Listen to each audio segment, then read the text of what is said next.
Pembukaan. Perkenalkan, nama saya Muhammad Riyansah. NPM saya 1111171170. Saya mengambil jurusan S1 Manajemen. Assalamualaikum warahmatullahi wabarakatuh. Salam sejahtera bagi kita semua. Tugas untuk mata kuliah Etika Bisnis, Etika Profesi, Analisa Case. Untuk slide selanjutnya, saya akan memperkenalkan profil PT Indofarma Persero Tbk atau INAF. Awalnya sebuah perusahaan skala kecil yang didirikan pada zaman penjajahan Belanda. Kemudian diambil alih oleh pemerintah Indonesia. Indonesia Farma Persero Tbk disingkat Indofarma Persero Tbk atau INAF. Didirikan tanggal 2 Januari 96 dan memulai kegiatan usaha komersialnya pada tahun 83. Kantor pusat dan pabrik INAF terletak di Jalan Indofarma nomor 1 Cibitung, Bekasi, 17530 Indonesia. Pada awalnya, INAF merupakan sebuah pabrik obat yang didirikan pada tahun 1918 dengan nama Pabrik Obat Manggarai. Pada tahun 1950, pabrik obat Manggarai ini diambil alih oleh pemerintah Republik Indonesia dan dikelola oleh Departemen Kesehatan pada tahun 1979. Nama pabrik obat ini diubah menjadi Pusat Produksi Farmasi Departemen Kesehatan. Kemudian berdasarkan peraturan pemerintah Republik Indonesia PP nomor 20 tahun 1981, pemerintah menetapkan Pusat Produksi Farmasi Departemen Kesehatan menjadi Perseroan Umum Indonesia Farma Perum Indofarma. Selanjutnya pada tahun 1996 status Badan Hukum Perum Indofarma diubah menjadi Perusahaan Persero. Jadi profil PT Indofarma Persero Tbk ini sudah sangat lama sekali semenjak zaman Belanda sampai kemudian zaman kemerdekaan Indonesia. Jadi perjalanannya cukup panjang. Baik, untuk slide selanjutnya dari PT Indofarma. Barang dan jasa apa saja yang diproduksi oleh PT Indofarma. Teman-teman, PT Indofarma ini memproduksi banyak sekali obat-obatan berbagai macam. Antara lain, hidrokortison acetate, obat gatal-gatal pada wajah dan kulit. Aclicovir tablet, obat untuk meringankan gejala virus, bakteri, dan lain-lain. Irbesartan, obat untuk hipertensi. Zinc sulfat, obat untuk kekurangan korpus tulang zinc. Dan masih banyak lagi obat-obat lainnya. Bukan hanya saja obat, tapi PT Indofarma Tbk atau INAF juga memproduksi berbagai macam alat-alat kesehatan lain.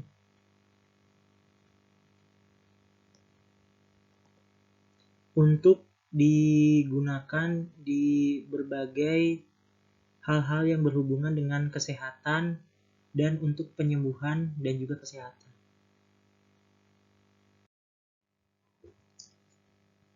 Untuk slide selanjutnya, analisis kasus PT Indofarma Tbk atau INAF. Kasus manajemen PT Indofarma Tbk pada umumnya setiap perusahaan selalu berusaha untuk mengoptimalkan keuntungan yang diperolehnya. Berbagai strategi diterapkan guna mencapai tujuan tersebut. Perusahaan akan selalu menjaga agar kinerjanya terlihat baik di mata para stakeholder-nya. Namun, pada kenyataannya, perusahaan seringkali dihadapkan pada berbagai kendala yang bisa menyebabkan penurunan kinerja bahkan kesulitan keuangan hingga akhirnya bangkrut. Dan tentu saja perusahaan akan berusaha untuk menutupi kondisi tidak sehat tersebut dari para stakeholder-nya. Salah satunya adalah dengan cara earning manajemen laba. Laba diatur sedemikian rupa supaya sesuai dengan tujuan perusahaan. Salah satu contohnya adalah PT Indofarma Tbk.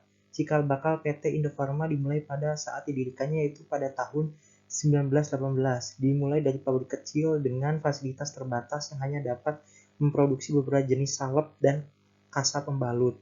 Untuk memenuhi kebutuhan rumah sakit pusat pemerintah Belanda, seiring dengan bertambahnya fasilitas produksi untuk tablet dan injeksi, pabrik kecil ini mulai dikenal dengan nama pabrik obat Manggarai. Pada tahun 1979, pabrik obat Manggarai berubah status menjadi pusat produksi farmasi Departemen Kesehatan Republik Indonesia, di mana bertugas untuk memproduksi obat untuk pemerintah.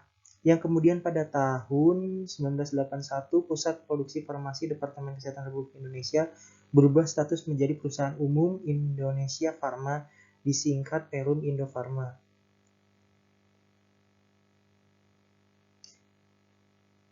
Perusahaan umum Indonesia Farma berubah status menjadi PT Indofarma Persero. Pada tahun 2001, PT Indofarma Persero berubah status menjadi perusahaan terbuka dengan nama PT Indofarma Persero Tbk. Dengan melakukan penawaran saham perdana sebesar 20% kepada masyarakat dan mencatatkan seluruh saham perseroan di Bursa Efek Jakarta dan Bursa Efek Surabaya dengan kode saham INAF. Kasus ini bermula dari adanya penelahaan Bapepam mengenai dugaan adanya pelanggaran peraturan perundang-undangan di bidang pasar modal, terutama berkaitan dengan penyajian laporan keuangan yang dilakukan PT Indofarma Tbk.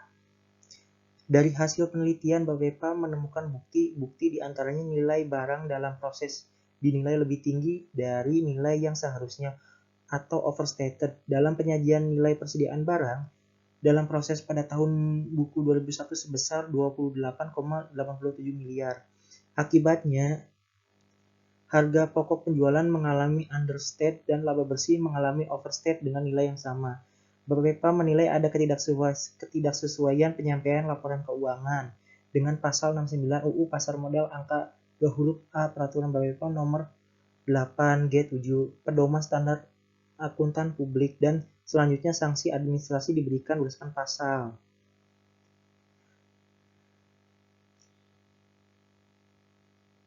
Pasal 64 Peraturan Pemerintah Nomor 12 Tahun 2004 tentang penyelenggaraan kegiatan di pasar modal. Bapepam mendenda mantan direksi Indofarma sebesar 500 juta. Bapepam memutuskan untuk memberi sanksi administratif berupa denda sebesar 500 juta kepada direksi PT Indofarma Tbk yang menjabat pada periode terbitnya laporan keuangan tahun 2001. Selain itu, kepada direksi PT Indofarma juga diperintahkan 3 hal. Pertama, segera membenahi dan menyusun sistem pengendalian internal dan sistem akuntansi perusahaan yang memadai untuk menghindari timbulnya permasalahan yang sama di kemudian hari. Kedua, menyampaikan laporan perkembangan atas pembenahan dan penyusunan sistem pengendalian internal dan sistem akuntansi perseroan secara berkala setiap akhir bulan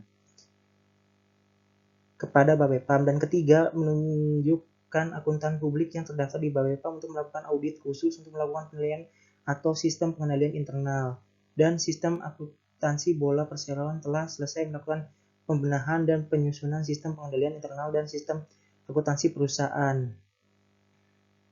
Analisis bisnis farmasi BNI Sekuritas menambahkan bahwa penjualan Indofarma sepanjang tahun 2002 cuma naik 12%, sementara ongkos produksi membengkak 82% dan biaya pemasaran naik 41%.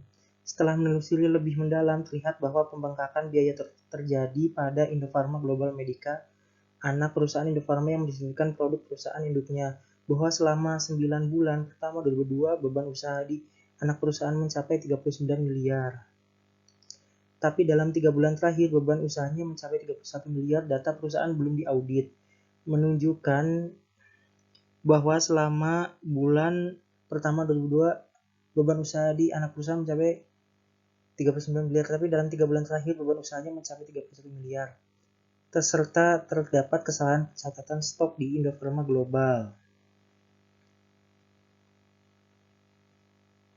Diperkirakan kerugian menjadi 2 kali lipat dan penyebab utamanya adalah perbedaan estimasi nilai nyata dari inventory.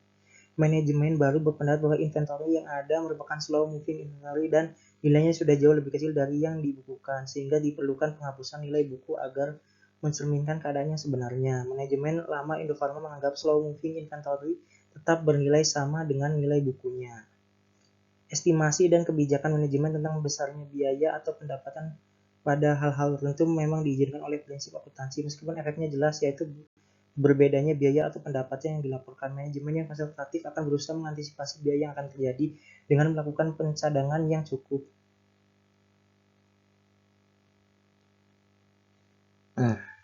Perusahaan juga dapat meminimalisir terjadinya manajemen laba dengan membenahi atau menyusun sistem pengendalian internal dan sistem akuntansi perusahaan yang memadai yang kemudian wajib dinilai oleh pihak independen. Para akademisi juga diharapkan mampu memberikan muatan etika yang lebih aplikatif dalam metode pembelajaran. Selain itu, akademisi juga diharapkan bekerja sama dengan praktisi untuk mengadakan penelitian mengenai manajemen laba di Indonesia.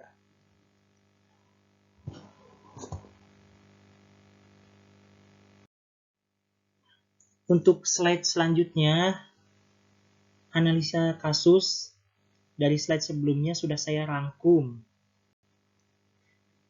Dan sekian dan terima kasih.